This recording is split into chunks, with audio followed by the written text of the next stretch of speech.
sometimes aircraft design can get a little odd. And that was fairly apparent during World War II, when everyone was experimenting, trying to come up with the best new thing to defeat the enemy. There were a lot of wacky ideas, and some even got constructed.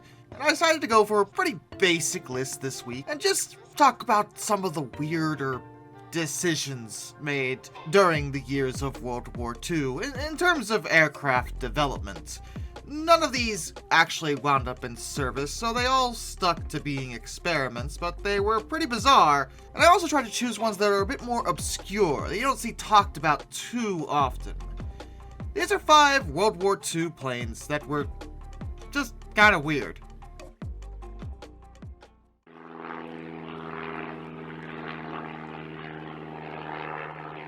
The Bell XP-77. This is a bit of a vanilla choice, because the most major weird thing about it is that positioning of that cockpit. I mean, just look at it. It's just way back there. Like, how are they gonna see to land? Or take off? Or anything? I wouldn't want the cockpit that far back, if it were me. But, hey, that's what they went with. And this was initiated by the U.S. Army Air Forces during World War II with the intent to produce a simplified, lightweight fighter aircraft that was made of non-strategic materials like, say, wood. Basically, they wanted an effective but light and cheap plane. By May 16, 1942, the Army Air Force recommended the construction and testing of 25 of the prototypes. They were single-engine, low-wing monoplanes, mostly made of wood, and were equipped with tricycle landing gear.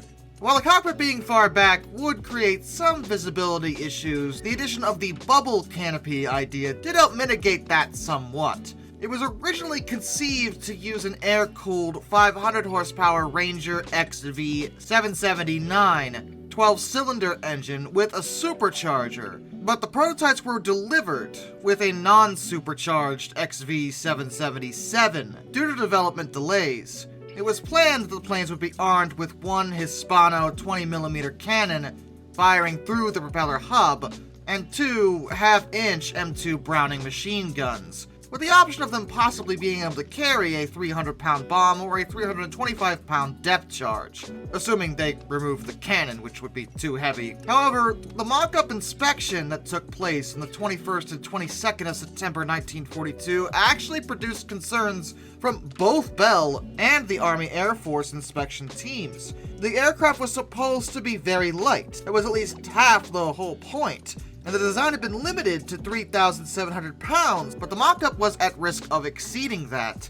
Part of the problem was that they had subcontracted the job out because their facilities were mostly taken over for ongoing production of existing aircraft, and that simply didn't allow them to make the XP-77 a top priority. Eventually they would ask, and did get permission, to reduce the production run of aircraft to only 2 prototypes. Even with that, they suffered numerous delays, mostly related to the weight. They just couldn't get it down to where it was supposed to be. Yet another change involving yet another subcontractor, this time for the wing assembly, because the first subcontractor they were transferring from refused to release necessary parts they needed to actually build the wing.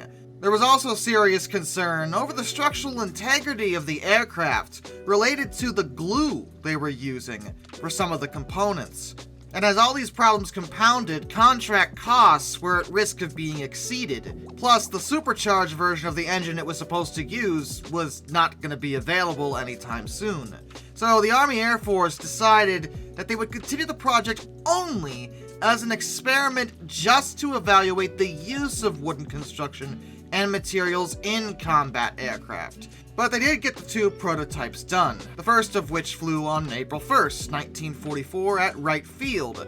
But, April Fools, this didn't go well. There were serious vibration problems due to directly mounting the engine to the airframe without any vibration isolation. And there was that visibility issue I mentioned. The bubble canopy did not mitigate that enough, so it was difficult for the pilot to see, especially when taking off or landing. On top of that, the plane had some issues involving stability. They proved pretty difficult to fly, and despite the fact that the prototype wasn't equipped with guns or armor at the time, it still failed to meet performance estimates because it was underpowered. Further trials were conducted with the second prototype at Eglin Field, but that model would be destroyed on October 2nd, 1944, when it wound up in an inverted spin, and the pilot had to bail out. All development was terminated on December of 1944. After that, the first prototype, which was still intact, was sent to Wilbur Wright Field, and then to Eglin Field, and then back to Wright again, and it was actually shuttled around at various air shows, I guess because it certainly looked weird, until it was sent to a currently unknown airbase to serve as a gate guard. It remained on display for several years before it deteriorated, after which it was just burned, because, well, wood. Not that there's anything wrong with making an airplane out of wood, but obviously in this case it didn't go well.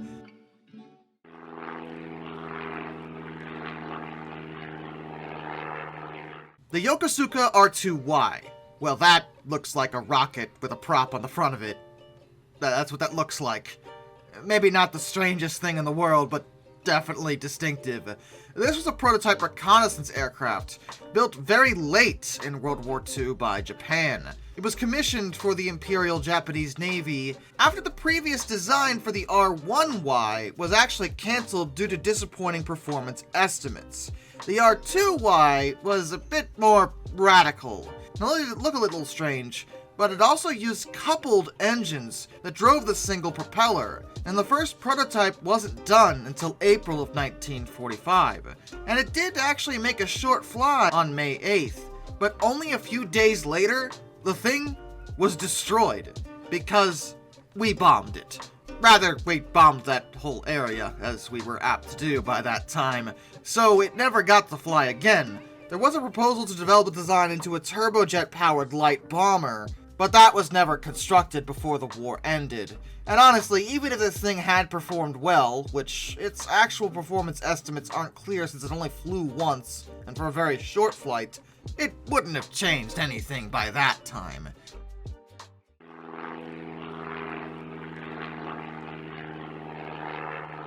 The Grumman X5-5F Skyrocket.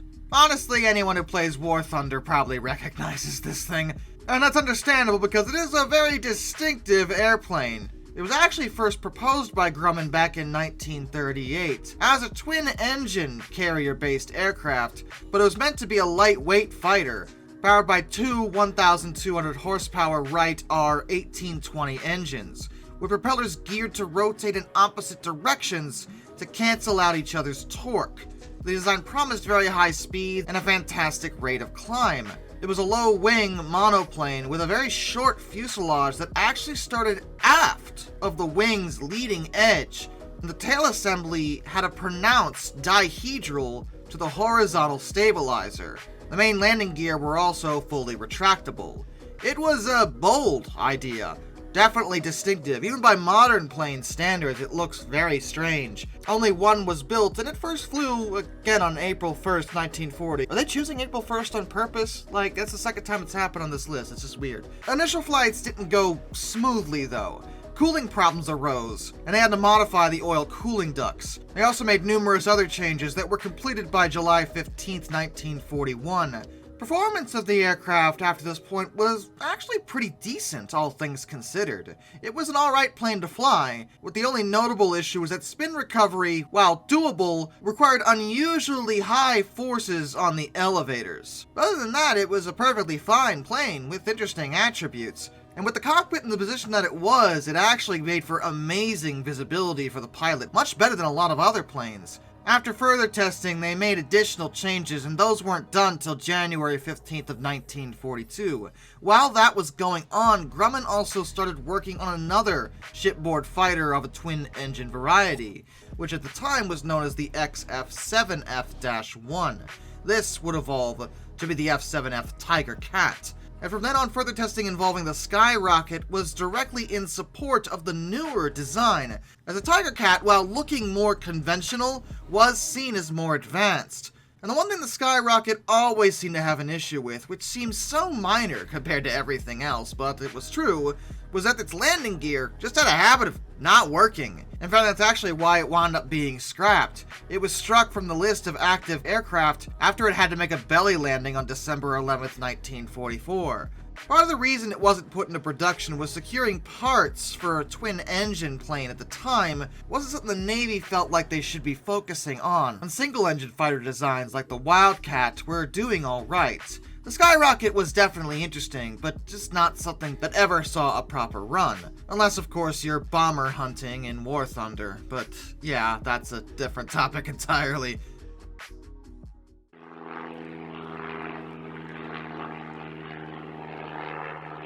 The Vultee XP-54. Wait, where, huh? Okay. That's neat. This aircraft was built by the Vultee Aircraft Company for the United States Army Air Forces, and it first flew on January 15, 1943. Vultee first submitted a proposal in response to the Army Air Corps request R-40C, and this was the design that actually won that competition, beating out the Curtiss XP-55 Ascender and the Northrop XP-56 Black Bullet. Vultee called this thing their Model 84, and the contract for the prototype was awarded on January 8, 1941. If it wasn't obvious, this was designed to be a pusher, with the engine and prop in the aft part of the fuselage. The tail was mounted far rearward, between two mid-wing booms. And if they look wide, well, they are, and that's because this thing's propeller was 12 feet. The design also included a ducted wing section that had been developed by the NACA, National Advisory Committee for Aeronautics, to potentially enable the installation of cooling radiators and intercoolers in the inverted gull wing. Originally, the Pratt & Whitney X1800 engine was proposed to be the power plant, but after its development was discontinued, they used the liquid-cooled Lycoming XH2470 instead. In September of 1941, the mission of this plane was actually changed from low altitude to high altitude interception, which that's annoying. As a result, they had to add a turbo supercharger and heavier armor, thus increasing the weight. And if it wasn't completely obvious, the design included a lot of unique features. For example, this thing had a pressurized cockpit, and it required a pretty complex system of getting into it. The pilot's seat actually acted as an elevator for cockpit access from the ground. The pilot would lower the seat electrically, then sit down and raise it into the cockpit. That sounds neat and sci-fi, but what if he had to bail out? Well, naturally, the bailout procedure was rather complicated as a result, which meant they actually added a downward ejection seat designed to clear the propeller arc. The nose section could also pivot through the vertical 3 degrees up and 6 degrees down. And in the nose, two 37mm T9 cannons sat in rigid mounts, while two 50 cal machine guns were actually in movable mounts. Movement of the nose and machine guns was controlled by a special compensating gun sight, so the cannon trajectory could actually be elevated without altering the flight altitude of the plane. And due to its rather large nose section, it was given the lovable nickname of Swoose Goose. But with a rather complicated design results in, well, complications. Performance of this aircraft was actually quite disappointing. Frankly, it just kinda sucked. It was in no way as good as Vultee had promised. On top of that, there was a problem with the engine. And namely, the XH2470 project had been cancelled, so getting spare parts for this unique engine was going to be impossible, and even though it was possible to substitute it out for an Allison V3420, that would require them to make pretty substantial airframe changes. As a result of lackluster performance and the delays involved with that rebuilding process, the decision was made not to consider production buys, although the two prototypes that were built continued to be used as experimental platforms until they ran into problems with the Lycoming engines, which, again, they couldn't get parts for those, so eventually they just died and they couldn't fix them anymore. The second prototype was actually briefly equipped with an experimental General Electric supercharger and made 10 flights, but that didn't offer any significant benefits, and after that it was relegated to be a parts plane to keep the first prototype going as long as possible. Both would wind up being scrapped, which is kind of a shame because, I mean, look at it. That's a weird friggin' plane. I'd like to see it in a museum, I'm just saying.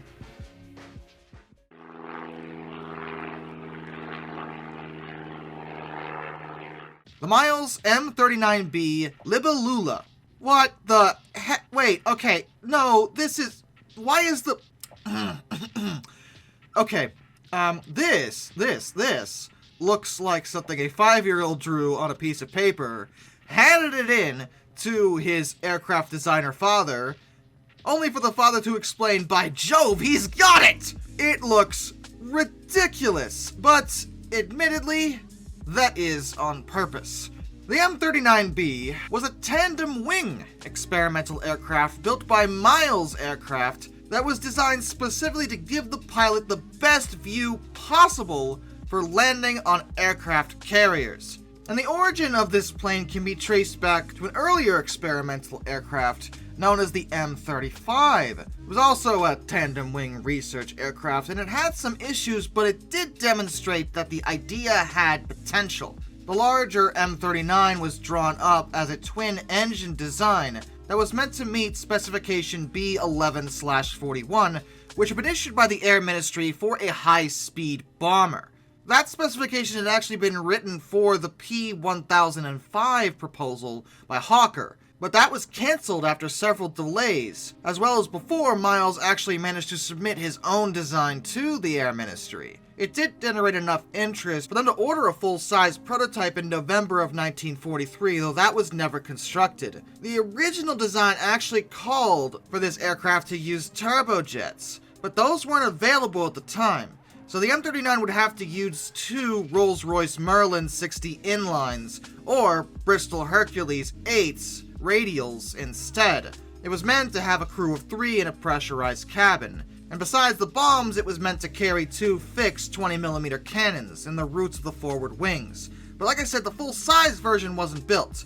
However, to prove the concept, Miles designed and built a 5/8 scale version of the aircraft, designated the M39B Libellula, which did indeed first fly on July 22nd, 1943, and it actually flew quite well. According to the tests, it had no undesirable handling characteristics, and it did coincide with an interest by the authorities for very unorthodox designs, trying to find something that no one else had thought of. The main thing about this plane is that the rear wing was mounted higher than the forward one to avoid downwash and give ground clearance for the propellers. It had inboard flaps and outboard ailerons on the rear wing, and the front wing had an auxiliary airfoil device, which could vary the wing area without changing lift coefficient. It was a neat idea. Very, very innovative. Definitely testing out a lot of weird concepts here, but it could fly, so hey. And the Ministry of Aircraft Production did agree to a development contract, as well as a purchase of the M39B. Miles, in the meantime, would continue testing and generate more flight data, from which they would submit an improved M39 design in early 1944. The single M39B model went on to the Royal Aircraft Establishment at Farnborough in 1944, where it was issued the serial number SR392. It did suffer 2 accidents, but it was repaired both times. However, it would eventually be scrapped when the entire project was cancelled. This was likely due to the fact the war was starting to come to an end, and the design was just a little too much. There was little need to push the envelope with this thing. But once again, I'm kind of upset that they scrapped it, because you'd like to see that in a museum. Don't tell me you wouldn't, because I won't believe you. Look at that thing! It's ridiculous! And it belongs in a museum for being ridiculous. And with that, a special thank you to all my underwater train finders, some dude 267, Orange Glass, Benjamin Owens, Panzer Kitsune 131-232, and Zach A1, Arthur Roy, Tommy Rossini, Brian, Jack Carson Zero Videos, Lord Off 444, Mark Holding, Murder Drone Stall, A Person 723, Royal Hudson 2860, Axter for 1405, Charles Kwiatkowski, Matt Weaver, Tom Red Lion, Ennis Productions 8104, Hannah Bird, Hendrick Motorsports Fan 5, Wheeljack 8401, Rescues Greyhounds, The Baxter, Caleb Crosswhite, Ohio Trucker 1, Andrew Bowen, Josh Johnson, Hayden DeGrow, Caleb Rainwaters, Prez Drenton, Master of None, Arizona Hot Rail, Liam Wright, Mr. Sleepy, Travis Delinsky, Jared Brussel, Dr. Racer78, and Joshua Long. Till next time, this is Darkness, and a bit of fun, farewell.